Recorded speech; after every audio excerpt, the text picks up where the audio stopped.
హాగర్కు దేవుడు ఇచ్చాడు, ఏమిచ్చాడు? కృప ఇచ్చాడు, గ్రేస్. దానికి ఆమె ఏ విధంగా ఉండాలని దేవుని ఉద్దేశం అంటే, ఆమె దానికి కట్టుబడి ఉండాలి. కానీ తన యజమానురాలి పైన ఏమొచ్చిందంటే ఈమెకి అసూయ, చులకనగా చూడడం మొదలు పెట్టిందంట. ఏమనుందమ్మా అక్కడ?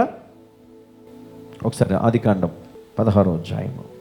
అది తాను గర్భవతి నైతినని తెలుసుకున్నప్పుడు దాని యజమానురాలు దాని దృష్టికి నీచమైనదాయ. హల్లెలూయా. మరి ఆ యజమానురాలు లేకపోతే ఈ హాగరు అంత గొప్ప ధన్యత ఆమె పొంది ఉండేదా?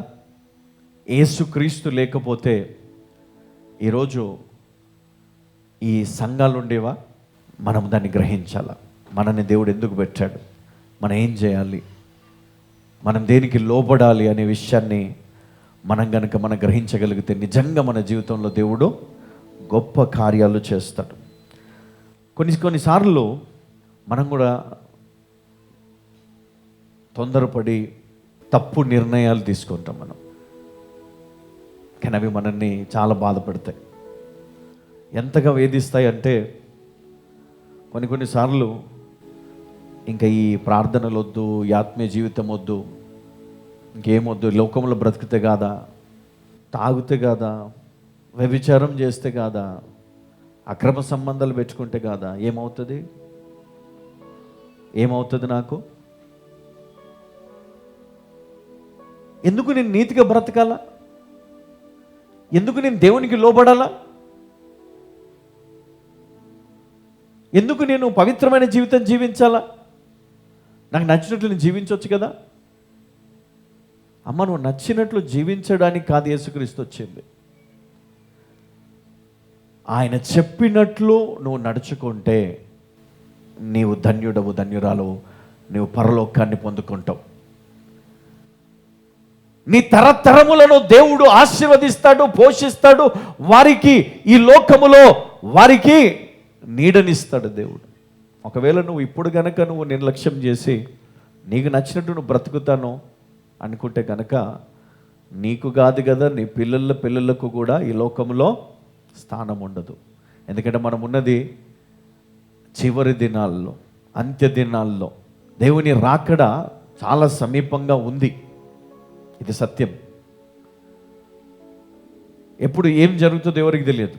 కానీ ఇప్పుడు కనుక నువ్వు సరి చేసుకోకపోతే బ్రతుకు వ్యర్థమైపోతుంది. ఈరోజు నీకు అవకాశం ఉంది, నువ్వు కేజీసీఎం సంఘంలో ఈరోజు ఈ సమయంలో నువ్వు ఉన్నావు. సో ఈరోజు నీ జీవితం మార్చుకోకపోతే రేపటి దినము నువ్వు చూడవేమో. అంటే నువ్వు బ్రతుకున్నంత కాలం నువ్వు సంతోషంగా బ్రతుకు, అనవసరమైన టెన్షన్లు పెట్టుకోకు, అనవసరమైనటువంటి వాటిలో చేతులు పెట్టకు, అనవసరమైన అక్రమ సంబంధాలు పెట్టుకోకు, అనవసరమైన ఇబ్బందులు పెట్టుకోకు, అనవసరమైన వాటి కొరకు పరిగెత్తకు, దొంగగా మారకు, శాపగ్రస్తునిగా మారకు, తాగుబోతుగా మారకు. బ్రతికే కొంతకాలము మంచి ఆరోగ్యాన్ని సంపాదించుకో, వెనక్కి రా. ఆ తాగుబోతుతనం కానీ ఆ సిగరెట్లు, నీకు చాలా సంతోషం కదా సిగరెట్ తాగుతూ ఉంటే. ఏమవుతుంది? దేవుడు వాక్యంలో పెట్టి చెప్పిండా? ఎక్కడన్నా బైబిల్లో ఉందా సిగరెట్ తాగొద్దని, గుట్కాలు తినొద్దని? అపవిత్రమైన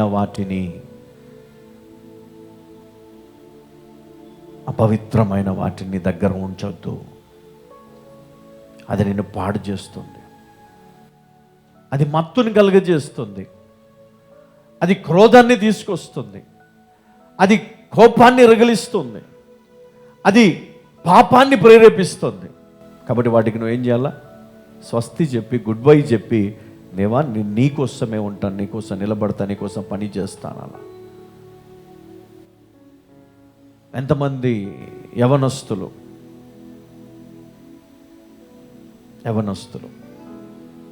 వాళ్ళకి తెలుసు వాళ్ళు ఏం చేస్తున్నారు, వాళ్ళు ఎట్లాంటి జీవితం జీవిస్తున్నారు. కానీ ఈరోజు నేను మీకు చెప్తున్నాను, ఇదిగో దేవుడిచ్చిన మంచి జీవితాన్ని పాడు చేసుకోకండి. హాగరుకు మంచి పొజిషన్ ఇచ్చాడు దేవుడు. కానీ ఆమె ఎప్పుడైతే తన యజమానురాలి పైన నీచంగా ఆమె చూడడం మొదలుపెట్టిందో దేవుడు ఆమెను హింసించడం మొదలుపెట్టాడు. ఎవరి ద్వారా? సారై ద్వారా. కానీ ఆమెకు తిరిగి దేవుడు చెప్పాడు, ఇదిగో ఇందును బట్టే నువ్వు శ్రమపడ్డావు కాబట్టి నువ్వు చేయవలసింది ఇది అన్నాడు. యోనాకు కూడా అదే చెప్పాడు, నువ్వు వెళ్ళవలసింది నినివేకి, ఇటు కాదు. అందుకే నువ్వు సముద్రంలో చావాల్సిన వాడివి, నిన్ను నేనే కాపాడినాను. హల్లెలూయా. దేవుడు కాపాడుతాడు అన్ని వేళలా. నువ్వు ఒక సమస్యలో చిక్కుకున్నావంటే దానికి కారణం ఏంటంటే నువ్వు నడవలసిన మార్గంలో నడవరాని మార్గంలో నడిచావు కాబట్టి, నువ్వు వెళ్ళవలసిన మార్గంలో వెళ్ళకుండా, నువ్వు చేయవలసింది చేయకుండా ఈరోజు మనం తలదించుకొని మనము బాధపడుతుండొచ్చు. కానీ నేను చెప్తున్నా, ముందే చెప్పాను నేను, దేవుడు ఈరోజు నీతో మాట్లాడుతున్నాడు. మనుషుడు కాదు, దైవజనుడు కాదు, దేవుడు నీతో మాట్లాడుతున్నాడు. నీకు ఒకవేళ ఇది హెచ్చరిక అనిపిస్తే, ఒకవేళ ఇది నీకు న్యాయం అనిపిస్తే, ఈరోజే నీ జీవితాన్ని మార్చుకో. ఈరోజే వీటన్నిటి గుడ్ బై చెప్పు. దేవుడు నిన్ను హెచ్చిస్తాడు. ఆ సాక్ష్యం నువ్వు చెప్తావు ఖచ్చితంగా. నీ వాగ్దానము నీ జీవితంలో నెరవేరట్లేదంటే దానికి కారణము, దానికి అడ్డు నువ్వే. హల్లెలూయా. మరి యోబు జీవితంలో మనం చూసాం, యోబును కూడా ఎంతగానో మరి ఇబ్బంది పెట్టారు. కానీ దేవుడు తిరిగి రెండంతలుగా దేవుడు ఆయనను హెచ్చించాడు, రెండంతలుగా దేవుడు ఆశీర్వదించాడు. ఒకవేళ నువ్వు కూడా ఓర్పు కలిగి ఉంటే, ఆయన భరించాడా పారిపోయాడు అక్కడి నుంచి? యోబు భరించాడా పారిపోయాడా? ఆ శ్రమ నుంచి పారిపోయాడా భరించాడా? ఎస్ బ్రదర్, ఈ సమస్య నన్ను విడిచిపోవట్లేదు బ్రదర్, ఈ బాధ నన్ను విడిచిపోవట్లేదు, ఈ కష్టం నన్ను విడిచిపోవట్లేదు, నా పరిస్థితి మారటం లేదు, నా అప్పులు పోవట్లేదు, నా వ్యాధి పోవట్లేదు, నా బాధ పోవట్లేదు, హింసింపబడుతున్నాను అని ఎంతోమంది ఈరోజు బాధపడుతున్నారు కదా. వారందరికీ కూడా గుడ్ న్యూస్ ఏంటో తెలుసా? దేవుడు తప్పక నిన్ను ఆ శ్రమలో నుంచి బయటికి తీసే సమయము రాబోతుంది. తప్పక నిన్ను దేవుడు హెచ్చిస్తాడు, తప్పక దేవుడు నిన్ను ఆశీర్వదిస్తాడు, తప్పకుండా దేవుడు నిన్ను ఘనపరుస్తాడు. హల్లెలూయా. ఈరోజు ఎవరైతే నిన్ను అవమానిస్తున్నారో, ఏం లేదని నేను పక్కన కూర్చోబెడుతున్నారేమో కదా, ఏం లేదు, నీకు విలువ లేదేమో, నేను గుర్తించటం లేదేమో, అవమానింపబడుతున్నావేమో, ఈరోజు తృణీకరింపబడ్డావేమో, నీ టైం రాబోతుంది. హల్లెలూయా. దేవుడు నిన్ను హెచ్చించే సమయం రాబోతుంది. దేవుడు నిన్ను తలగా నియమించే రోజు రాబోతుంది. అప్పుడు ఎవరైతే నిన్ను తృణీకరించారో, ఎవరైతే నిన్ను శాపగ్రస్తురాలన్నారో, ఎవరైతే నీ ద్వారా వారి జీవితం పాడైతుంది అంటున్నారో, మరి వారి ముందే దేవుడు నీ ద్వారా వారు బ్లెస్ అయ్యేటట్టు చేస్తాడట. హల్లెలూయా. నీ ద్వారా వారు ఆశీర్వదించబడే సమయం రాబోతుంది. నీ ద్వారా వారు ఆశీర్వదించబడే సమయం రాబోతుంది. బికాజ్ ఆఫ్ యూ దేవుడు వారిని క్షమిస్తాడంట. నిన్ను బట్టి దేవుడు వారిని ఆశీర్వదిస్తాడంట.